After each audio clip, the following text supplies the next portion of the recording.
Welcome back to Infidelity Tales Lab. We're incredibly grateful for your support. Before we begin today's tale, tell us, which city or country are you joining us from? We love connecting with our global audience. Now let's dive into today's story. Chapter 1. The Foundation of Glass. Derek Morrison stood at the construction site of his latest project, his calloused hands gripping the blueprints as he surveyed the progress. At 35, he carried himself with the quiet confidence of a man who had built his empire from nothing but determination and grit. "Mr. Morrison," called out Mike, one of his longtime foremen. "The concrete suppliers trying to change the terms again?" Derek's jaw tightened. "Get them on the phone, now." The call lasted exactly 3 minutes. "Listen carefully." Derek's voice cut through the excuses like steel. "You signed a contract. You'll honor it, or I'll ensure you never pour another foundation in Detroit. Your choice." He ended the call without waiting for a response. Mike whistled low. "Brutal as always, boss. You don't build something lasting by letting people walk all over you," Derek replied, returning to the blueprints. "I learned that in foster care. 17 homes across Michigan taught me everything I needed to know about trust and betrayal." The memories surfaced unbidden.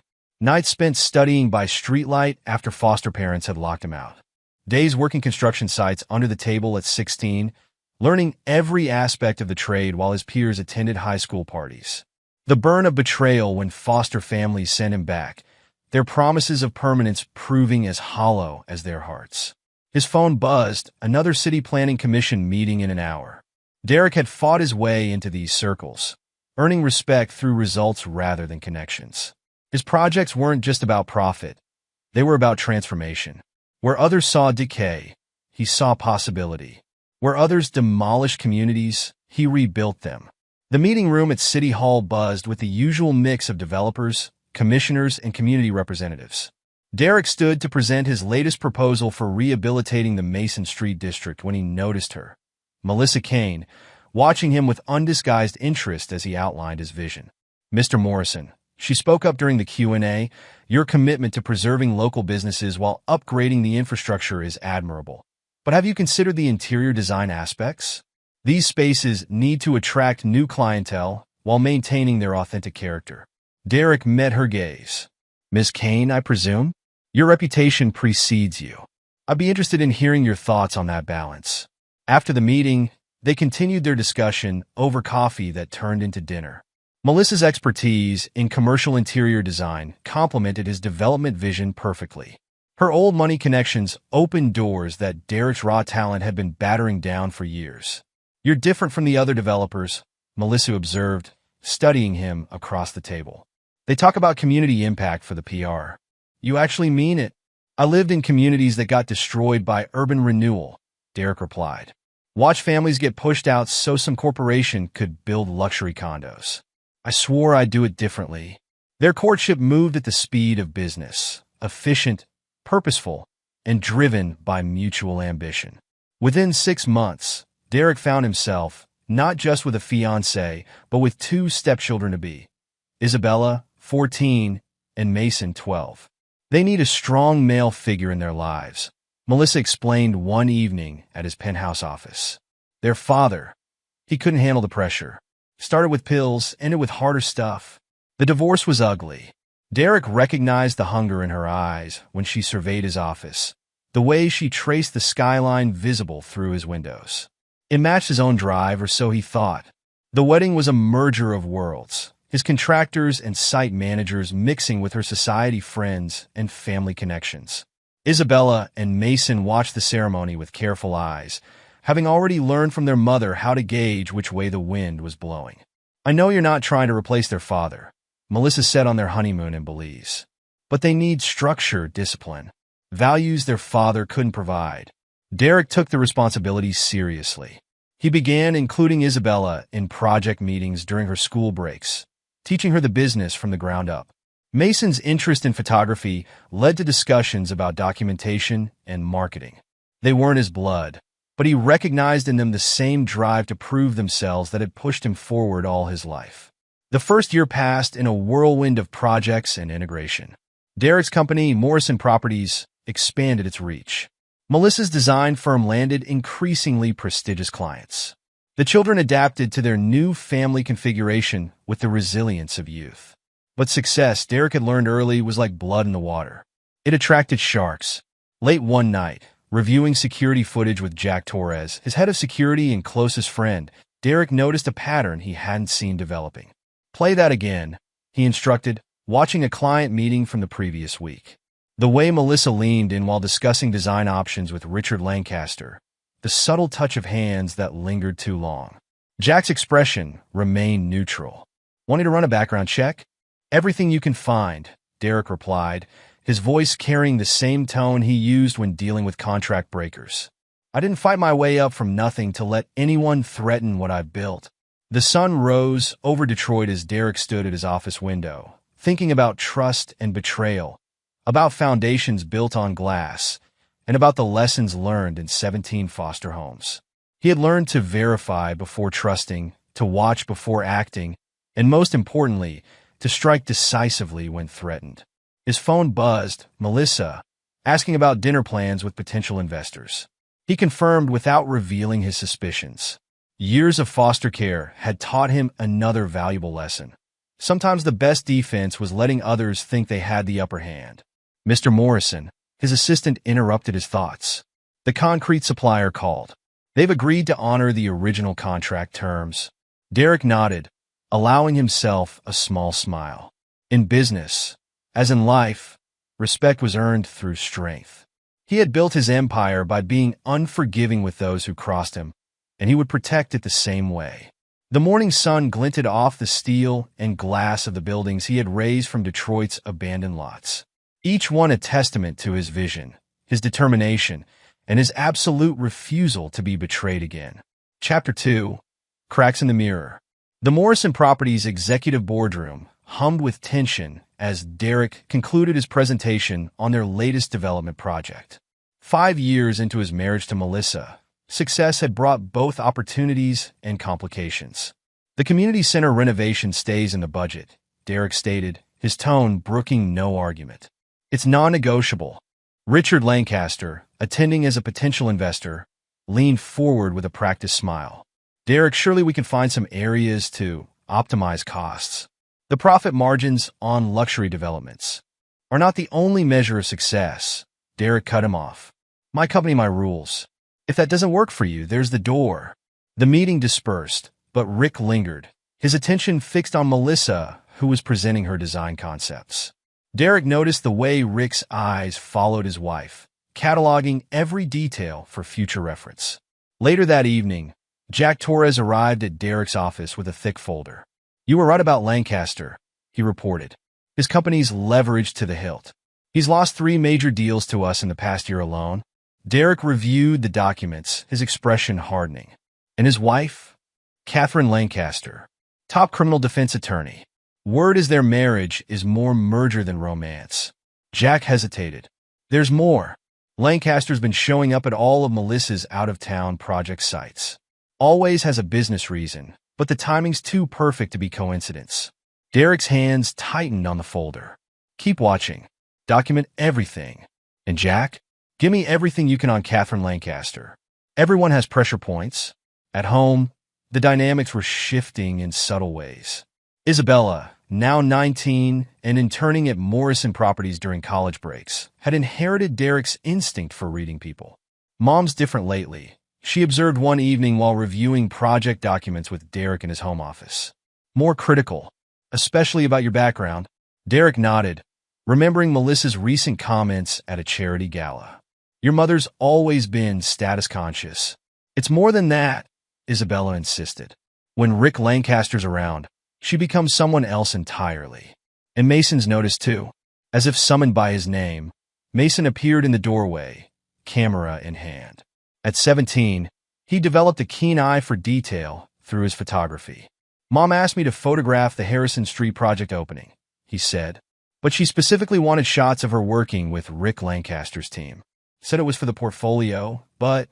Derek's expression remained neutral, but his mind was already calculating moves and counter-moves. "Keep taking pictures, Mason. Document everything. You never know what might be important later."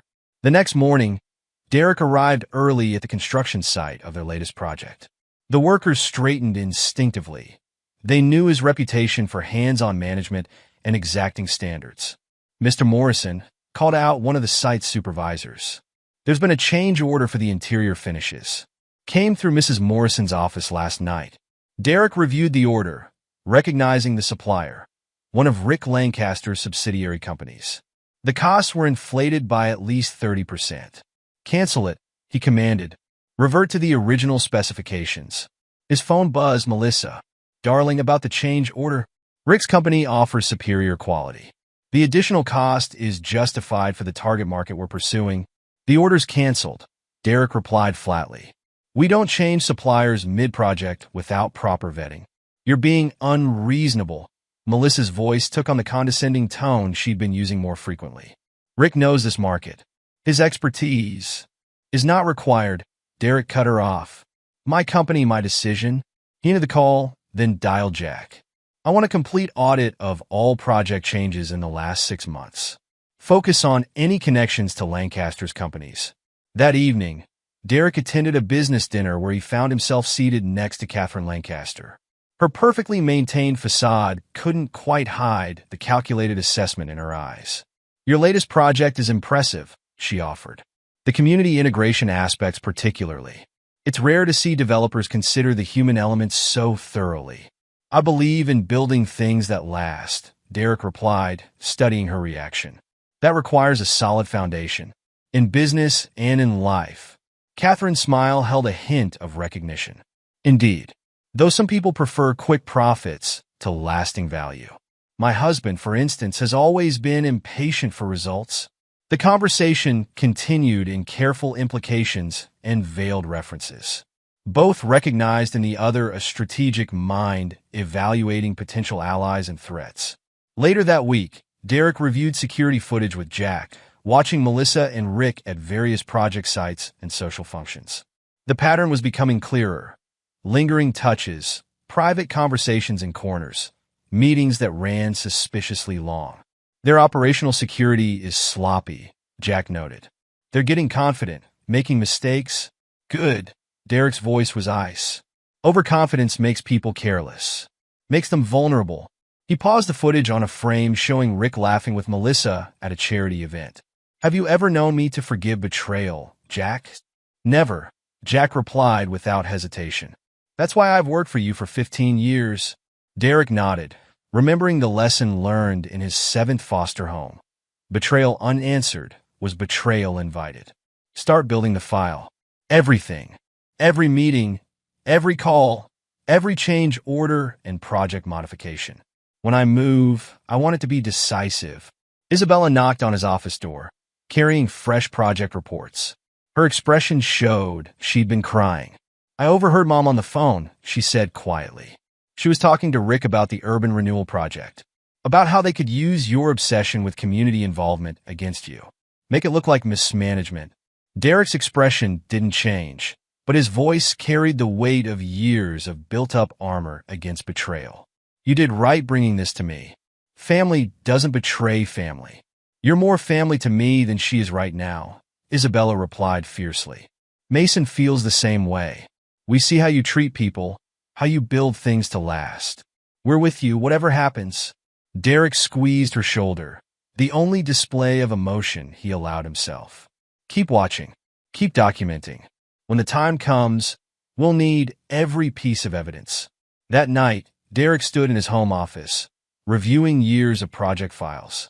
Each success, each building risen from Detroit's abandoned lots, represented a step away from the powerless foster child he'd once been. He'd built his empire through unwavering determination and an absolute intolerance for betrayal. Melissa's laughter drifted up from the garden, where she was hosting a dinner party. Rick Lancaster's voice mingled with hers, both of them likely believing their facade was still intact. Derek smiled coldly, remembering another lesson from foster care. Predators who thought their prey was weak made fatal mistakes.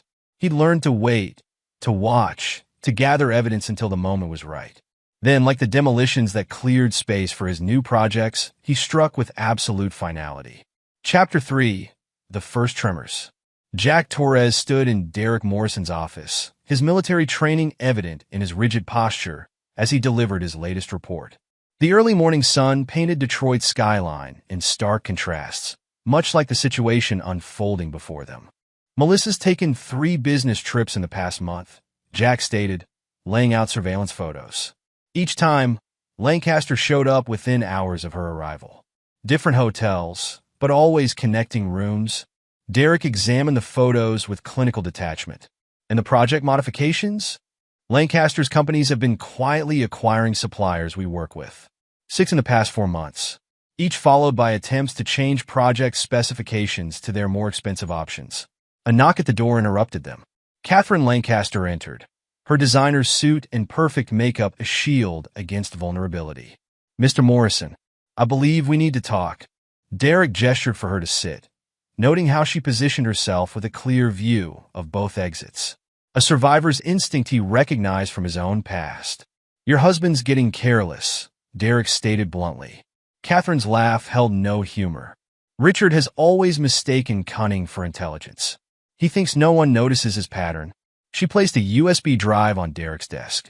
Financial records, offshore accounts, communications with certain city officials about project bids. "I've been documenting everything since I noticed him targeting your company. Why share this now? Because unlike my husband, I recognize a force of nature when I see one. When you move against him, and we both know you will, I want to be on the right side of the avalanche." After she left, Jack examined the drive's contents. "She's thorough. This could bury Lancaster's company." "Not yet," Derek replied. "Let them think they're winning. Overconfidence makes people sloppy."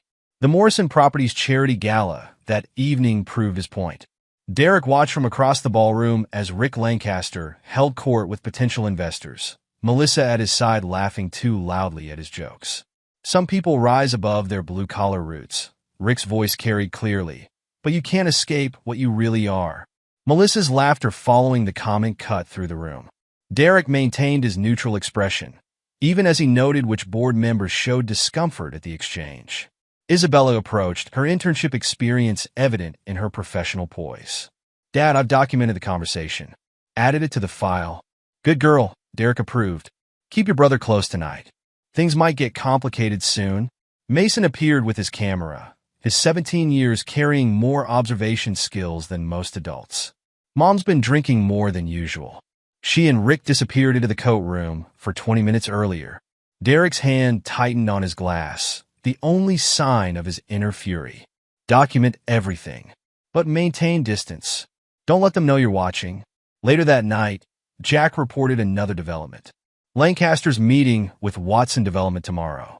Word is he's trying to undermine our bid for the urban renewal project." Derek smiled, an expression that had made harder men flinch. "Perfect. Have our sources in the Planning Commission ready. When he tries to bribe them, I want evidence." The next morning, Melissa breezed into his office unannounced. "Darling, I've been thinking about the renewal project. Perhaps we should consider bringing in additional investors. Rick has some interesting ideas about maximizing profit potential." "Rick seems to have a lot of ideas lately," Derek replied evenly. "Especially about my company." "Don't be provincial about this." Melissa's tone dripped condescension.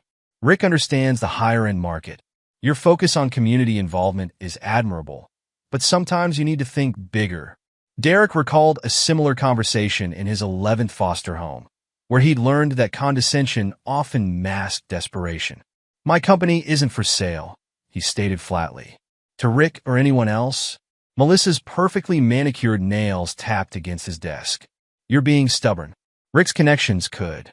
"Could what?" Derek interrupted, standing slowly.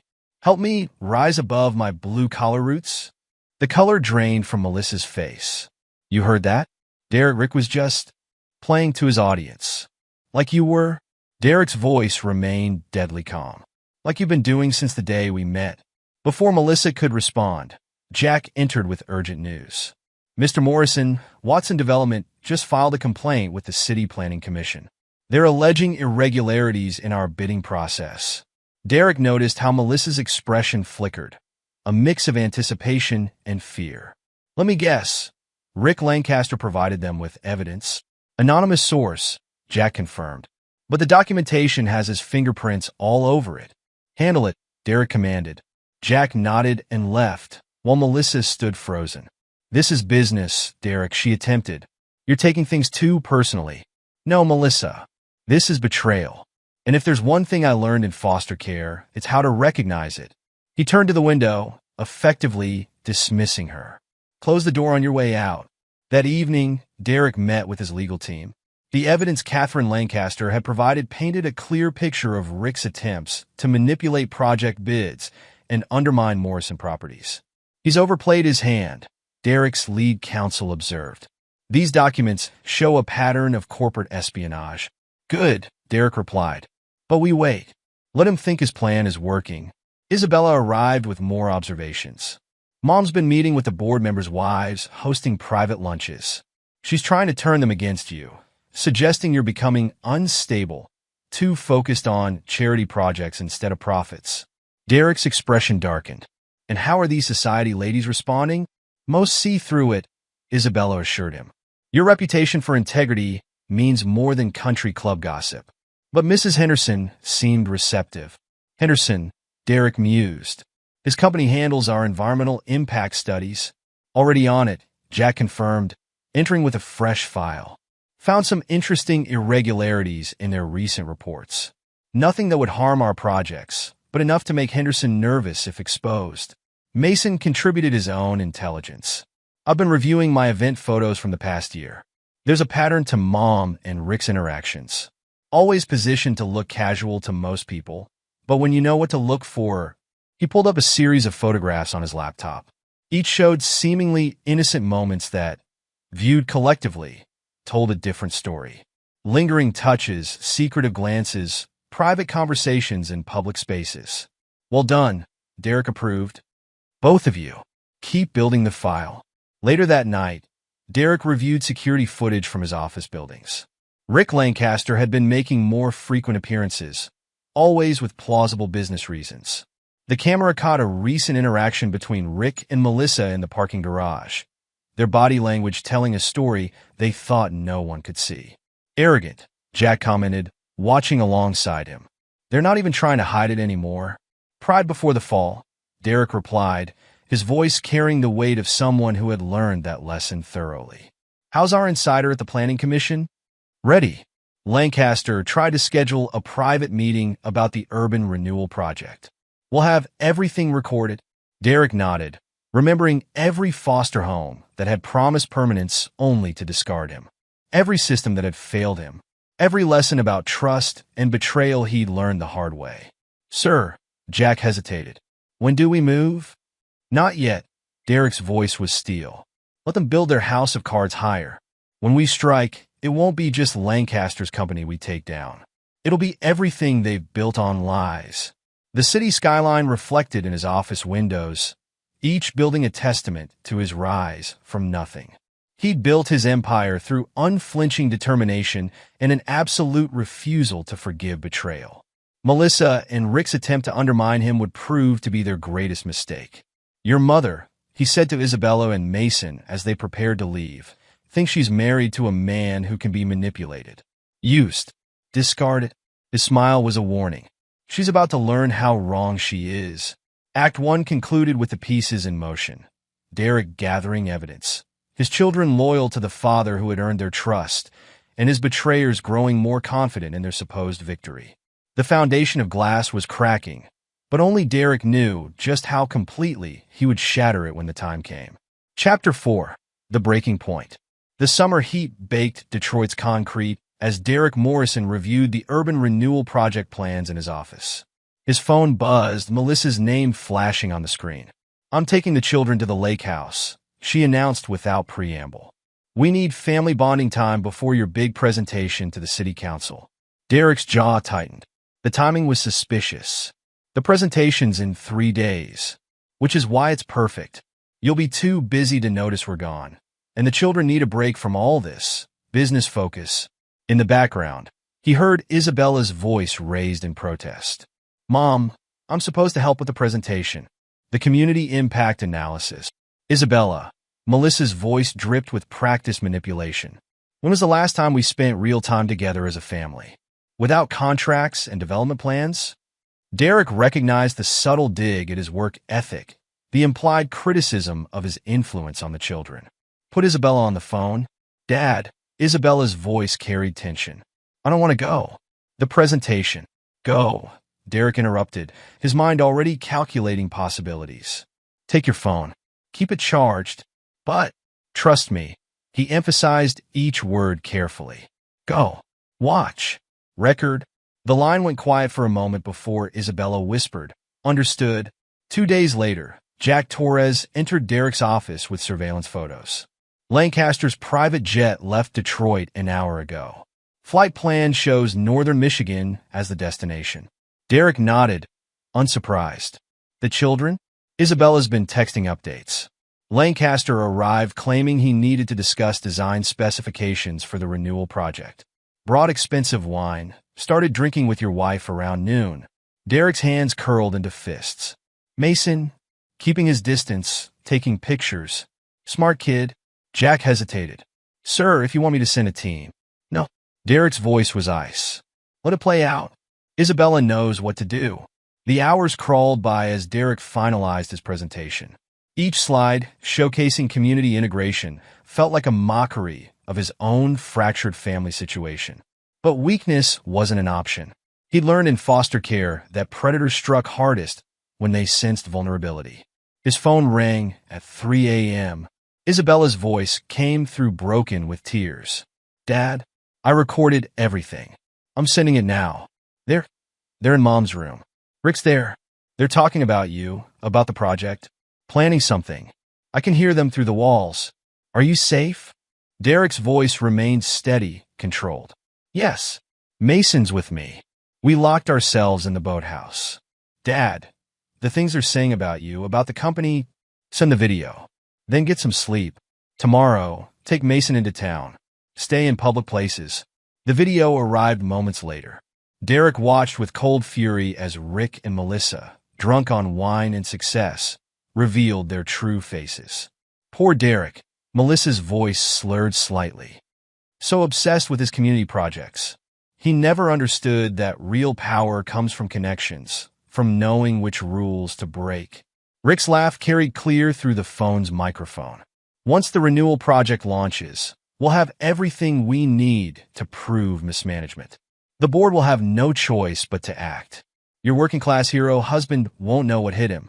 He actually thinks he belongs in our world. Melissa's cruel amusement cut deep. As if you can erase where you come from. Once trash, always. Derek stopped the video, his expression murderous. Jack, watching silently, took a step back. Sir? Call Catherine Lancaster, Derek commanded. Tell her it's time. Then get the emergency board meeting protocols ready. And Jack, make sure our friends at the FBI are prepared to receive an anonymous tip about certain financial irregularities. The children? Tell them to stay in town tomorrow. I don't want them anywhere near the lake house when this starts. Derek turned to his computer, fingers flying over the keyboard as he initiated commands that would lock down company assets, restrict access codes, and protect what he'd built from the parasites trying to destroy it. They think I'm trash, he murmured, remembering similar words from foster parents who'd seen him as nothing but a paycheck. Let's show them what happens when you underestimate someone who built himself from nothing. The night stretched into dawn as Derek Morrison, the man who'd fought his way up from foster care to build an empire, prepared to demonstrate exactly why betrayal was the one sin he never forgave. Chapter 5. Strategic Silence. Catherine Lancaster arrived at Derek's office before sunrise, her designer briefcase containing enough documentation to destroy her husband's career. I've been waiting for this call, she stated, laying out files with practiced precision. Rick's been sloppy, overconfident. These offshore accounts traced directly to bribes paid to city officials. Derek reviewed the documents, his expression granite. And Melissa's involvement? Joint signatures on key transfers. She's been using her design firm to launder money through inflated contracts. Catherine's smile held no warmth. My husband never understood that I started documenting his indiscretions the day he first looked at another woman. Jack Torres entered with additional files. Emergency board meeting is set for noon. Our contacts at the FBI are standing by. Derek nodded, remembering another lesson from foster care. Revenge served cold lasted longer. Start the process, but quietly. I want them enjoying their victory at the lake house when it hits. The morning passed in calculated moves. Derek's team of lawyers executed a complex series of corporate restructuring documents, protecting Morrison Properties' assets and employees from the coming storm. Isabella called around 10. Mom and Rick are still sleeping. Mason got photos of them coming out of her room at dawn. Dad, what do you want us to do? Stay in town. Start documenting your experiences with Rick's behavior at company functions. Mason's photos, your observations. Create a timeline. Already started. Isabella's voice carried her mother's determination, but her stepfather's integrity. Mason's organizing his photos by date and location. The way Rick looked at Mom at company events, how they disappear during functions. Good. Send everything to Jack. And Isabella, when this breaks, people will ask you to take sides. We already have, she stated firmly. Mason, and I know who really cares about building things that last. The emergency board meeting began precisely at noon. Derek stood before the assembled members, his presence commanding respect. Ladies and gentlemen, I've called you here because our company faces a threat. Not from outside competitors, but from cancer within. He presented the evidence methodically. Financial records showing Rick Lancaster's attempts to manipulate project bids. Emails proving Melissa's involvement in steering contracts to shell companies. Mason's photographs documenting their pattern of behavior at company functions. Mr. Morrison, one board member interrupted. These allegations against your wife are proven by her own signatures. Derek cut him off. And by this, he played selected portions of Isabella's recording. The board sat in stunned silence as Melissa and Rick's drunken plotting filled the room. I've already initiated protective measures, Derek continued. Our assets are secured. Key projects are insulated. And in approximately 1 hour, the FBI will receive an anonymous tip about certain financial irregularities in Lancaster Development's dealings. The publicity, another board member began, will show that Morrison Properties acts decisively against corruption. Derek's voice brooked no argument. I built this company from nothing, fought my way up from foster care to create something that matters. Anyone who thinks they can destroy that is about to learn how wrong they are. Catherine Lancaster stepped forward. My law firm is prepared to handle any legal challenges. We've been documenting Rick's criminal behavior for months. This isn't just about infidelity. It's about systematic corporate fraud. The board voted unanimously to support Derek's actions. As they filed out, Jack approached with updates. FBI's moving on Lancaster Development. Catherine's divorce papers will be served simultaneously with the federal warrants.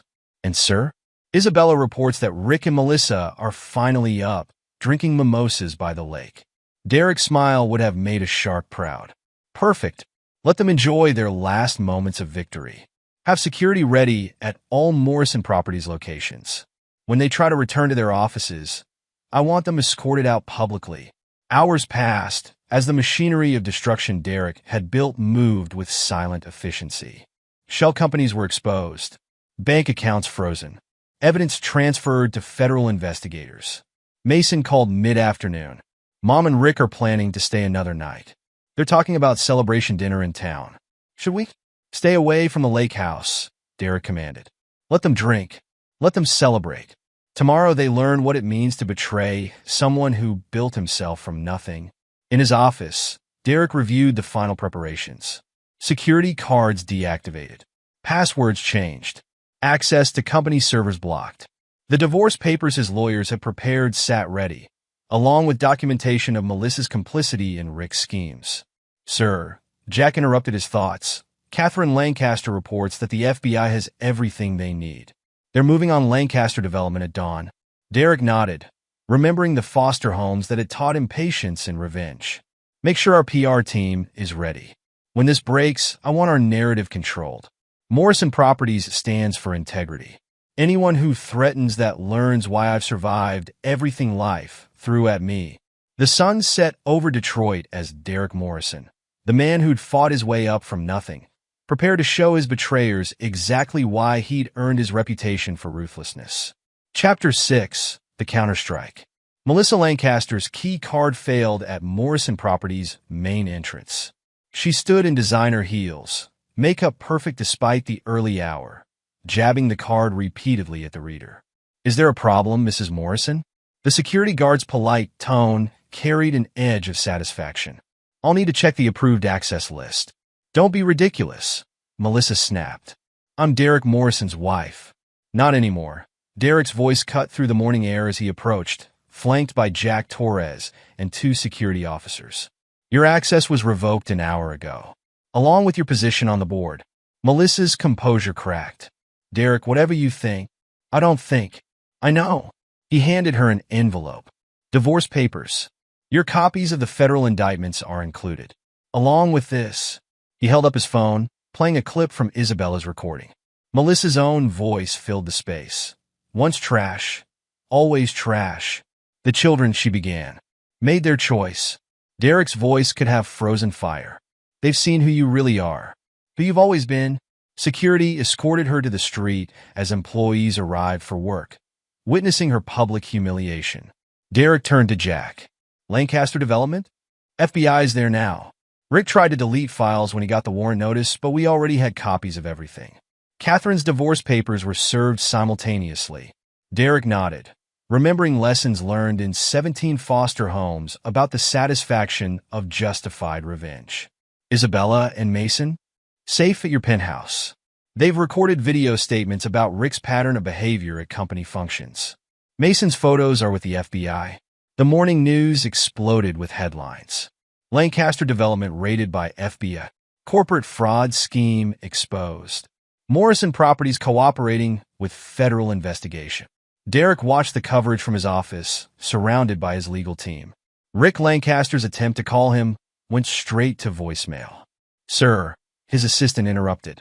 "Melissa's family is here." Her parents entered, their usual aristocratic bearing shaken. "Derek, surely we can handle this privately. Like you handle my working-class background privately?" Derek's tone could cut diamond. "Your daughter chose her path. Now she can walk it alone. But your reputation is built on integrity," Derek interrupted. "Unlike your daughter's, which was built on lies." He handed them files documenting Melissa's involvement in Rick's schemes. "Your family's trust fund access has been revoked. The evidence of her money laundering through design contracts is with the FBI." They left ashen-faced as Catherine Lancaster arrived with updates. "Rick's trying to cut a deal, offering to testify about other developers' bribes." "Let him sink himself deeper," Derek commanded. "Release the documentation of his harassment at company functions." Mason's photos, Isabella's testimony. The afternoon brought attempts at damage control from Lancaster Development's board. Derek refused their calls, letting Jack handle the messages. "They're offering to buy out contracts, trying to save what they can," Jack reported. "No deals," Derek's voice was steel. "They backed Rick's play against me. Now they learn why that was a mistake." Isabella and Mason arrived as evening approached. Their mother's increasingly desperate texts showed on their phones, ignored. "She's threatening to contest custody," Isabella reported. "Says she'll claim you turned us against her." Derek's laugh held no humor. "Let her try. Your video statements about her behavior are already filed with the court, along with documentation of her drinking, her affair, her financial crimes." Mason's phone chimed with breaking news. Rick Lancaster had been arrested attempting to board a private jet. "Dad," Mason's voice carried concern. "Mom's outside the building. Security says she's demanding to see you." Derek moved to the window. Melissa stood on the sidewalk, her designer outfit wrinkled, makeup smeared by tears. "Sir?" Jack waited for instructions. "Let her stand there." Derek's voice carried the weight of years of betrayal overcome. "Let who see what happens when you betray someone who built himself from nothing." The children watched their mother's public breakdown with mixed emotions. "She never understood, did she?" Isabella observed. "That real strength isn't about social status or connections." "No," Derek agreed, remembering foster homes that had taught him the true meaning of strength. "Real strength is building something that lasts, and being willing to destroy anyone who threatens it." The sun set on Detroit as Melissa Morrison, now facing federal charges and social exile, learned too late that she'd underestimated the man she'd dismissed as trash. Derek Morrison, the boy who'd fought his way up from foster care, the man who'd built an empire through sheer determination, stood watching his revenge unfold with the satisfaction of someone who'd learned early that betrayal deserved no mercy. The community he'd helped build would weather this storm, emerging stronger. His children stood with him, having chosen integrity over ease. And his betrayers learned, too late, why Derek Morrison's reputation for ruthlessness was well-earned. Tomorrow would bring new challenges, new battles. But tonight, the man who'd never forgotten the lessons of 17 foster homes savored the knowledge that his enemies had learned the cost of underestimating someone who'd built himself from nothing, and who never, ever forgave betrayal. Chapter 7. Foundation of Steel. Derek Morrison stood at the construction site of the Urban Renewal Project, his expression unyielding as crews demolished the old factory walls. The rubble reminded him of Melissa and Rick's shattered schemes. Mr. Morrison, Jack Torres approached with a morning briefing. FBI's latest report shows Rick Lancaster tried to cut another deal. Offered to testify about bribes at 3 different development companies. Let him sink them all, Derek replied, checking the blueprints. Makes our position stronger when we bid on their abandoned projects. The site manager called for his attention. Derek moved through the chaos with practiced ease, his presence commanding immediate respect from the workers. Unlike other developers who'd abandoned Detroit's struggling neighborhoods, he remained hands-on, proving his strength through action rather than words. Isabella arrived with fresh coffee and updates. At 19, she'd already earned respect from Morrison Properties' executive team through her ruthless analysis of competing development proposals. The Business Ethics Initiative is gaining traction, she reported. 3 major universities want to use Mom and Rick's downfall as a case study. I've drafted responses emphasizing your commitment to community development. Derek nodded, pride mixing with satisfaction. And your brother? Mason's photography exhibition opens next week. He's focused on contrasting the old industrial ruins with the new community spaces. The Detroit Free Press wants to interview him about documenting the transformation. Their conversation paused as Catherine Lancaster's car pulled up to the site. She emerged looking polished despite the early hour, carrying files that promised more destruction for their mutual enemies. The federal prosecutor added money laundering charges, she announced without preamble. Rick's attempt to hide assets before his arrest gave them everything they needed. Melissa's signatures on those accounts mean she's equally exposed. Derek's smile carried no warmth. Good. How's the foundation progressing? The first round of grants goes out next week. We're focusing on support programs for children of divorce, particularly those impacted by financial crimes.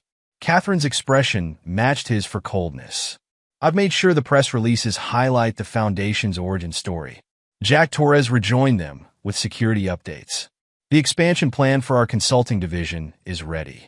3 major developers have already requested audits of their compliance procedures. They're running scared, Derek observed, satisfaction evident. Watching Rick and Melissa's destruction made them realize their own vulnerabilities. The day continued with Derek moving between meetings and site inspections. Each decision, each interaction demonstrated why he'd risen from foster care to build an empire.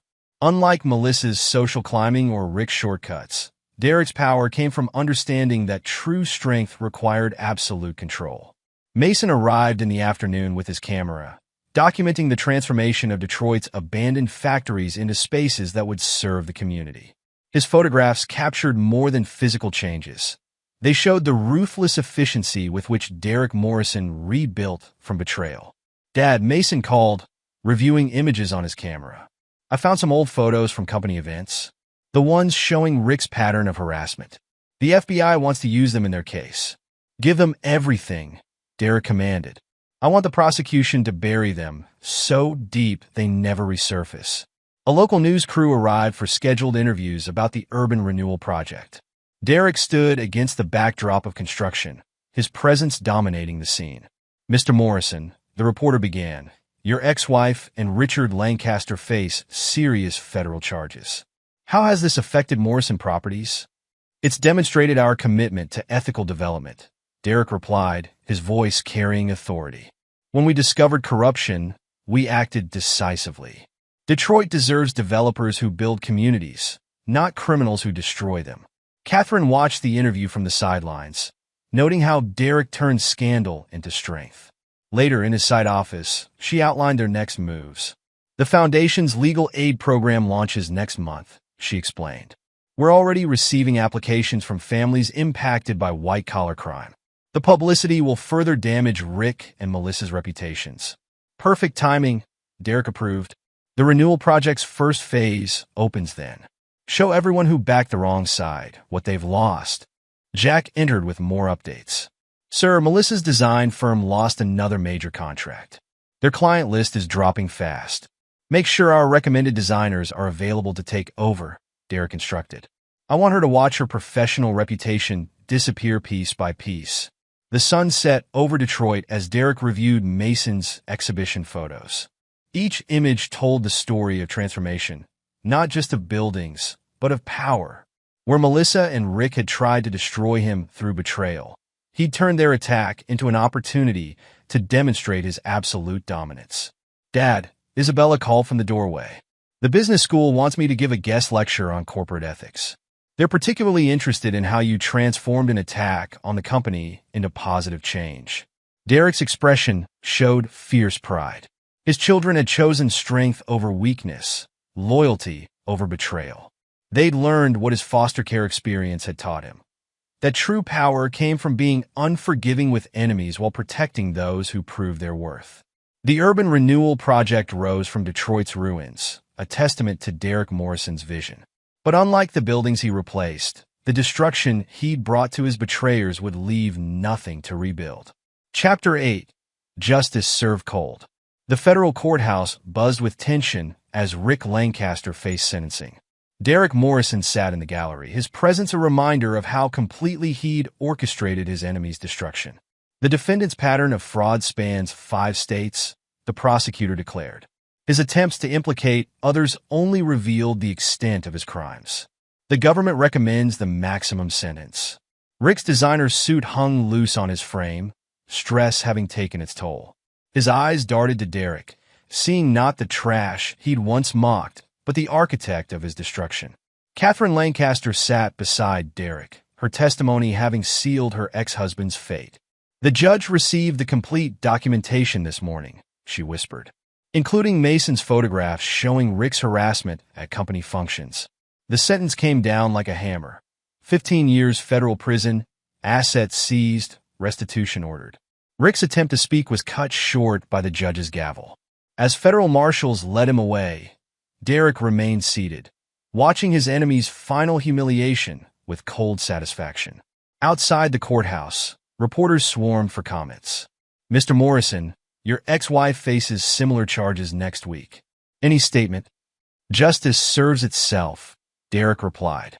Morrison Properties focuses on building communities, not commenting on criminals.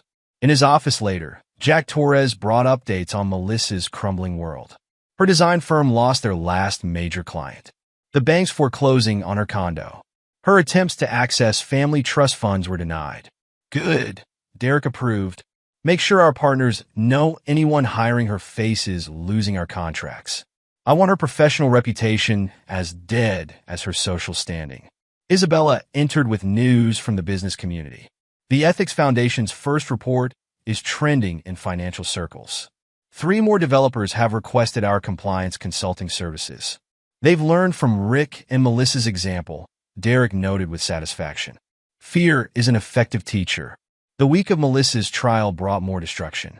Each day revealed new evidence of her complicity in Rick's schemes. Mason's photographs and Isabella's testimony showed a pattern of behavior that devastated her claims of innocence. The prosecution added our analysis of her design firm's contracts, Catherine reported. Clear evidence of money laundering. The jury took notes. Derek watched the proceedings with the same ruthless focus that had built his empire. Each piece of evidence, each witness testimony had been orchestrated for maximum impact. When Melissa finally faced sentencing, her designer outfit couldn't hide her defeat. The defendant's actions show complete disregard for business ethics and family loyalty, the judge declared. The court sentences her to 8 years federal prison, with orders for restitution. Melissa's attempt to make eye contact with her children failed. Isabella and Mason sat behind their stepfather, their choice of loyalty clear to all observers. The press conference afterward showcased Derek's complete victory. Reporters crowded around as he announced the Morrison Foundation's latest initiative. "Today we launch a program supporting families impacted by white-collar crime," he declared. Morrison Properties believes in building communities, not exploiting them. "Our success comes from integrity, not fraud." Catherine stood beside him, their alliance a powerful symbol of rebuilding from betrayal. "The foundation will provide legal aid and support services," she added. "We're turning personal experience into positive change." Back at Morrison Properties, Derek reviewed the latest project proposals. Each development showcased his vision for urban renewal, a stark contrast to Rick Lancaster's failed schemes. "The FBI is expanding their investigation," Jack reported. Rick's cooperation exposed corruption at 3 more development companies. "Their projects will be up for bid soon. Prepare takeover proposals," Derek commanded. "I want their assets stripped and repurposed for community benefit. Show everyone what happens when they chose the wrong side." Isabella's business school presentation on corporate ethics went viral in financial circles. Her analysis of Morrison Properties' response to corruption became required reading at top MBA programs. "You've turned this into a masterclass in power," Catherine observed, reviewing the presentation. "Not just destroying enemies, but building strength from their attacks." "I learned in foster care that survival isn't enough," Derek replied. "True power comes from making sure your enemy's destruction serves as a warning to others."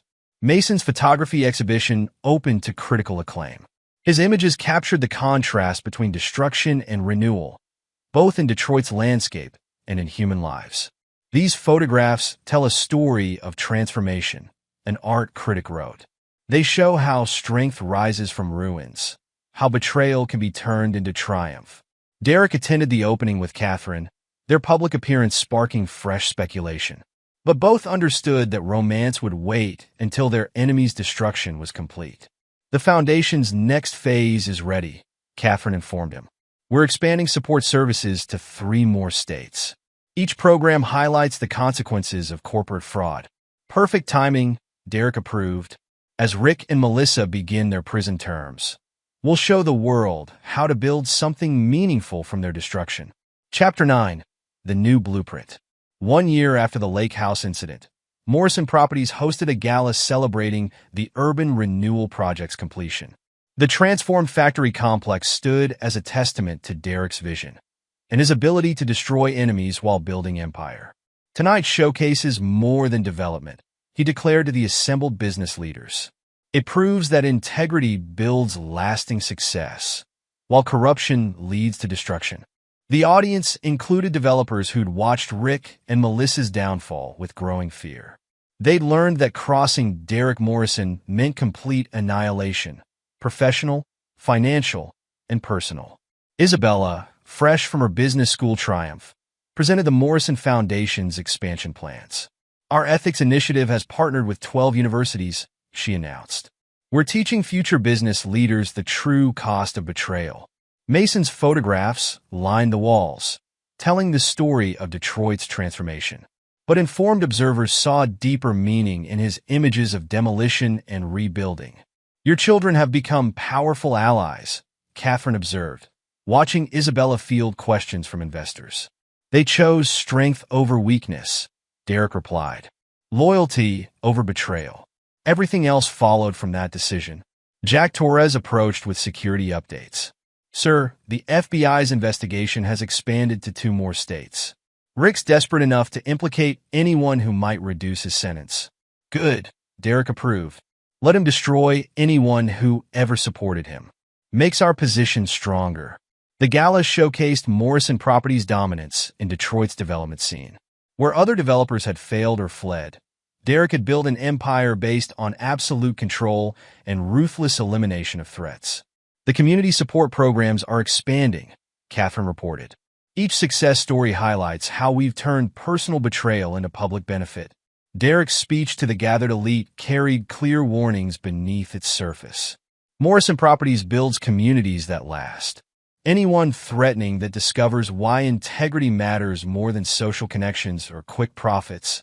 The business journals praised Morrison Properties' transformation of Detroit's industrial zones. But their profiles carried subtle warnings about the consequences of opposing Derek Morrison's vision. Isabella's graduation speech at her business school became required viewing for corporate ethics classes. Success comes from understanding power, she declared. Real power isn't about social status or connections. It's about building things that last and being strong enough to destroy anything that threatens them. Mason's Foundation's exhibition toured major cities, its images revealing the stark contrast between creation and destruction. In Detroit's business circles, everyone understood the deeper message about crossing Derek Morrison. The Lake House property, seized in federal asset forfeiture, underwent transformation into a youth support center. Derek's decision to fund its renovation through the Morrison Foundation carried powerful symbolism. From this place of betrayal, he announced at the center's opening, will help children learn the importance of loyalty and strength. Some lessons can only be taught through example. Catherine's legal foundation partnered with Morrison Properties on expanding community programs. Their professional collaboration sparked rumors of deeper connection, but both understood that personal relationships required perfect timing. The final appeals were denied, she reported one evening. Rick and Melissa have no legal options left. Their destruction is complete. Derek stood in his office, surveying the city he'd helped rebuild. Each building risen from ruins stood as testament to his absolute refusal to show mercy to enemies. The business community had learned its lesson. Morrison Properties' ethical development approach became industry standard not through choice, but through fear of consequences. Isabella headed the company's expansion into new markets, while Mason's photographs documented their transformation of urban spaces. The children who'd chosen their stepfather's strength over their mother's betrayal had become powers in their own right. The Morrison Foundation support programs served as constant reminders of what happened to those who betrayed trust. Each success story carried warnings about the price of crossing Derek Morrison. You've built something remarkable, Catherine observed during the Foundation's board meeting. Not just buildings or programs, but a legacy of power through absolute control.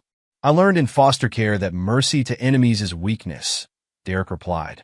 True strength comes from making sure betrayal carries consequences that echo for generations. The sun set over Detroit as Derek Morrison, the man who'd risen from nothing to build an empire, stood victorious.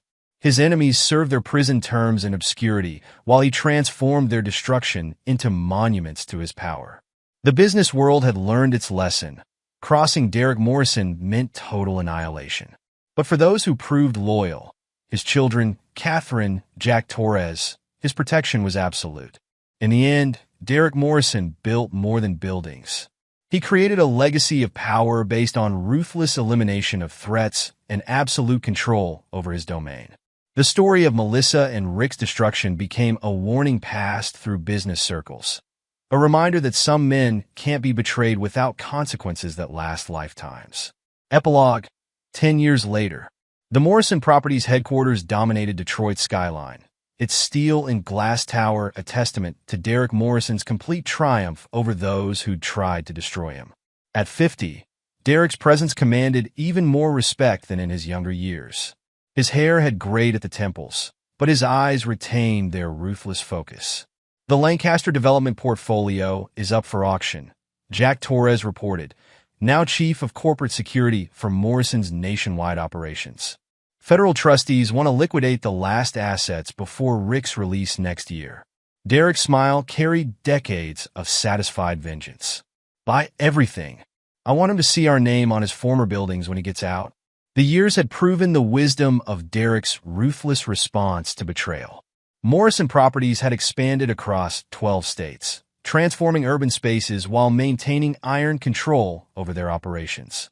Each project carried their signature combination of community development and absolute dominance of local markets. Isabella Morrison-Shin, now 32 and Executive Vice President of Strategic Development, entered her father's office with the latest expansion plans. Marriage to a prominent tech entrepreneur and motherhood hadn't softened her approach to business.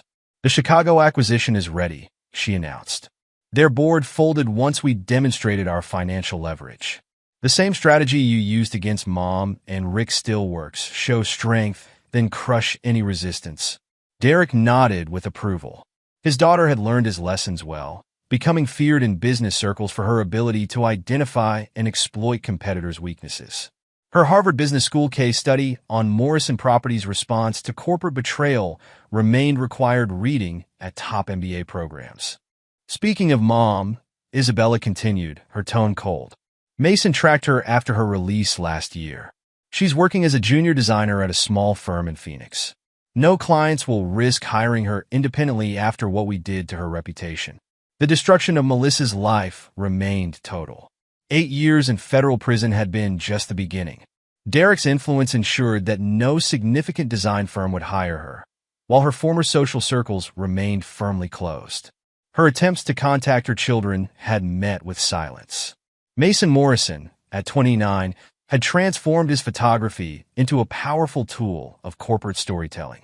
His images of urban transformation graced magazine covers, but insiders recognized his real role, documenting Morrison Properties' dominance for future case studies and power.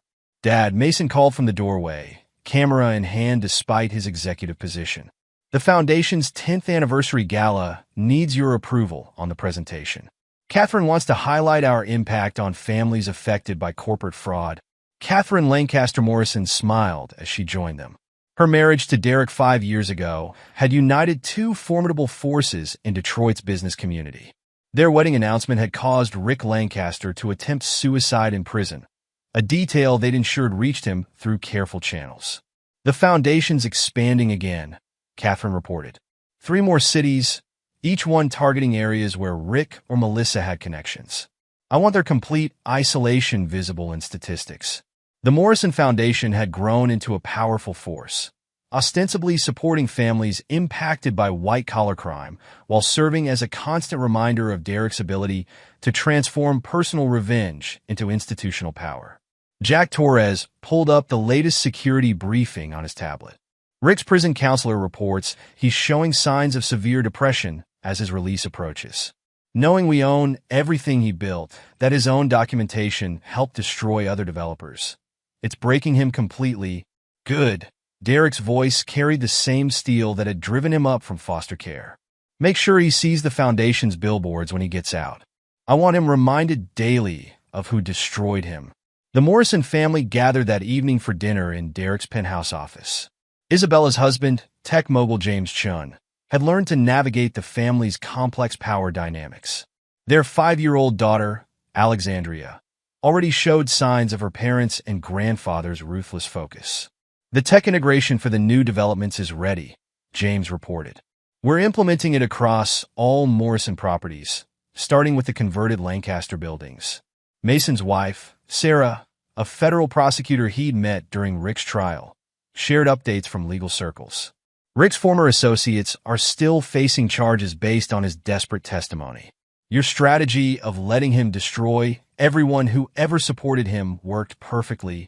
The conversation turned to the upcoming Foundation Gala. The event would showcase 10 years of Morrison Properties' dominance while serving as a refined display of revenge.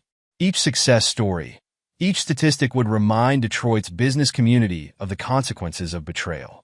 Alexandria asked about her grandmother yesterday. Isabella mentioned watching her daughter draw detailed plans for her dollhouse. I showed her the case study materials. She needs to understand early why we don't tolerate betrayal. Derek's expression softened slightly, his only weakness being pride in how his ruthlessness had passed to the next generation. She'll learn what you learned. Strength requires absolute control. Betrayal demands complete destruction. Catherine touched his hand, their marriage a partnership built on shared understanding of power. The Foundation's youth programs are expanding. We're teaching business ethics to high school students now, using Rick and Melissa's downfall as a primary case study. The years had proven Derek's approach correct. Morrison Properties dominated urban development across the Midwest. Their success built on a reputation for both community investment and ruthless destruction of opponents. The business world had learned its lesson. Crossing Derek Morrison meant multi-generational consequences. Jack Torres, who'd stood with Derek from the beginning, provided the latest surveillance. Rick's prison contacts report he's been asking about Morrison Properties expansion.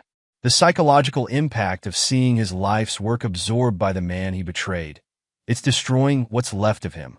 Increase the foundation's advertising near his halfway house location, Derek commanded. I want our success visible from his prison release through his dying day. Isabella checked her phone, a cold smile playing across her features. Mom tried to apply for a design position with one of our subsidiary firms in Phoenix. Their rejection letter included a detailed explanation of why association with her name destroys professional credibility. The Morrison Empire had grown beyond Derek's original vision, becoming a dynasty built on absolute control and generational revenge. Isabella and Mason had proven themselves worthy successors, their own children already showing signs of the family's trademark ruthlessness. The urban renewal project where this all started, Mason noted, reviewing photographs on his laptop. It's become a case study in transformational development. Students analyze how you turned personal betrayal into market dominance. Catherine's legal foundations had expanded alongside Morrison Properties, their programs serving as sophisticated instruments of ongoing revenge. We're launching a scholarship program, she announced, supporting children of white-collar crime victims. The press coverage will ensure Rick and Melissa never escape their legacy. Derek stood at his office windows, surveying the city he'd conquered. From foster child to empire builder, he'd proven that absolute ruthlessness was the key to lasting power. His marriage to Catherine had added layers of refinement to his revenge, while his children had become architects of their own powerful legacies. Alexandria's teacher mentioned she's already showing leadership qualities, Isabella reported proudly. She organized her class project with remarkable focus on controlling resources and eliminating opposition. The next generation of Morrisons would carry forward Derek's lessons about power and consequences. His grandchildren would inherit not just wealth and influence, but an understanding that true strength came from absolute control and ruthless response to betrayal. The Morrison Foundation's decennial gala approached, promising to showcase their complete triumph. The guest list included business leaders who'd learned to fear crossing Derek Morrison, social circles that had abandoned Melissa, and journalists who documented their rise as warnings to others. The foundation's reach extends to 20 states now, Catherine noted, reviewing the anniversary materials. Each program carries subtle reminders of what happens to those who betray trust. The psychological impact on Rick and Melissa, knowing their downfall, funds these warnings to others. Derek's empire had transcended mere business success. He'd created a legacy of power based on absolute dominance and multi-generational revenge. The business world whispered about crossing Derek Morrison the way children whispered about monsters, with primal fear of destruction. Isabella and Mason had inherited their father's understanding of power, while adding their own innovations to maintaining control. Their children would grow up knowing the family history, not just of triumph over betrayal, but of ensuring that enemies' destruction served as eternal warnings to others. The sun set over Detroit as the Morrison family finalized plans for their foundation's gala. In prison, Rick Lancaster counted days until a release that promised no relief, knowing Derek owned his past achievements and controlled his future possibilities. In Phoenix, Melissa lived in professional and social exile, her attempts at rebuilding blocked at every turn by her ex-husband's infinite reach. Derek Morrison, the boy from foster care who'd built an empire, had created more than success. He'd established a dynasty based on absolute power and generational revenge, ensuring that the consequences of betraying his trust would echo through decades, serving as warnings in business schools and boardrooms about the true meaning of ruthless control. The future stretched before them, promising continued expansion of their influence and power. The Morrison name had become synonymous with both successful development and ruthless destruction of enemies. Future generations would learn their family motto through example: Power requires control, betrayal demands destruction, and revenge, properly executed, serves as an eternal warning to others. In his office high above Detroit, Derek Morrison allowed himself a moment of satisfaction. His enemies were destroyed, his children were worthy successors, and his legacy of power would endure through generations. The foster child who'd learned early lessons about betrayal had built an empire, ensuring that those who crossed him would face consequences that outlived their own defeats. The Morrison dynasty would continue, guided by principles of absolute control and ruthless response to opposition. In boardrooms and business schools, their story would be studied not just as a tale of success, but as a warning about the generational consequences of betraying those who understand that true power comes from being willing to destroy enemies so completely that their downfall serves as an eternal cautionary tale. And there you have it. Another story comes to an end. What did you think? I'd love to hear your thoughts in the comments below.